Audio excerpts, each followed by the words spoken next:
इस बार बिहार का चुनाव सिर्फ एक राज्य का मुकाबला नहीं था। यह समझने का टेस्ट था कि मतदाता क्या याद रखता है और क्या भूलने को तैयार नहीं है। बेरोजगारी, पलायन और नए चेहरे के वादों के बावजूद बिहार के लोगों ने 2 दशक पुरानी सत्ता को फिर एक मौका दे दिया। नीतीश कुमार और एनडीए ने एक बार फिर सरकार बना ली। तो आखिर 2023 ऐसा क्या हुआ कि तेजस्वी का माहौल होते हुए भी महागठबंधन पीछे रह गया? सबसे बड़ा फैक्टर था डर का असर। एनडीए ने कैंपेन में बार बार 90 के दशक की याद दिलाई। उस दौर की हिंसा, अपहरण और अनिश्चितता को इतने जोर से उठाया गया कि 40 साल से ऊपर के मतदाता फिर वही सुरक्षा वाली कहानी पर लौट आए। युवा भले ही तेजस्वी के साथ थे, लेकिन जो पीढ़ी उस समय की अराजकता देख चुकी है, उसने बदलाव से ज्यादा स्थिरता को चुना।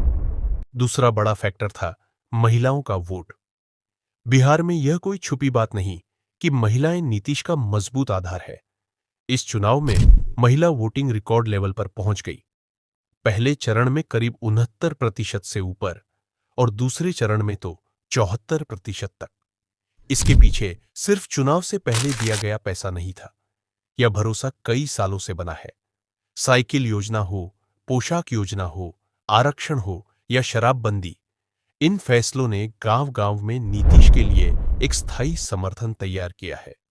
आज वो लड़कियां जो कभी साइकिल लेकर स्कूल गई थीं, अक्सर शादीशुदा है और 2-3 वोटर के परिवार को प्रभावित कर सकती है। यह लंबी प्लानिंग थी और हर चुनाव में इसका असर दिखता है। तीसरा फैक्टर रहा मोदी नीतीश का संयुक्त प्रभाव। मोदी का राष्ट्रवाद और धार्मिक ध्रुवीकरण वाला इमेज और नीतीश की सोशल इंजीनियरिंग, लव कुश, दलित, ईबीसी, कुछ पसमानदा मुस्लिम, ये सभी समूह मिलकर एनडीए ब्लॉक को स्थिर बढ़त देते हैं। 2 नेताओं की अलग अलग पकड़ ने मिलकर एक बड़ा वोट बैंक बना दिया। चौथा और सबसे अनदेखा फैक्टर, महागठबंधन की अपनी गलतियां। सीट बंटवारे पर इतने दिन बहस चली कि कैंडिडेट्स को कैंपेन करने का समय ही नहीं मिला। कई सीटों पर दोनों पार्टियों के उम्मीदवार आमने सामने आ गए, वोट आपस में बंट गया और एनडीए को सीधा फायदा मिला। जहां नामांकन रद्द हुआ, वहां आखिरी समय में सिंबल तक नहीं मिल पाया। तेजस्वी को खुद 15 से 18 रैलियां प्रतिदिन करनी पड़ी और कई जगह सिर्फ कुछ मिनट बोलकर आगे बढ़ना पड़ा। जनता से सीधा जुड़ाव कमजोर रह गया। इसके मुकाबले बीजेपी की हाई पावर मशीनरी मैदान में थी। प्रधानमंत्री, गृह मंत्री और पूरे केंद्रीय कैबिनेट ने बिहार में फुल फोर्स प्रचार किया। पांचवां फैक्टर, जन स्वराज की एंट्री। प्रशांत किशोर की पार्टी तीसरा विकल्प बनने की कोशिश कर रही थी, लेकिन असर वहां ज्यादा पड़ा जहां महागठबंधन मजबूत था। 20 से 25 सीटों पर त्रिकोणीय लड़ाई बन गई और नुकसान लगभग हमेशा महागठबंधन का हुआ। एनडीए सुरक्षित रहा और आखिरी मुद्दा, नीतीश के खिलाफ गुस्सा उतना तीखा था ही नहीं। युवाओं में नाराजगी दिखी, लेकिन महिलाओं और बुजुर्गों का भरोसा पहले जैसा ही बना रहा।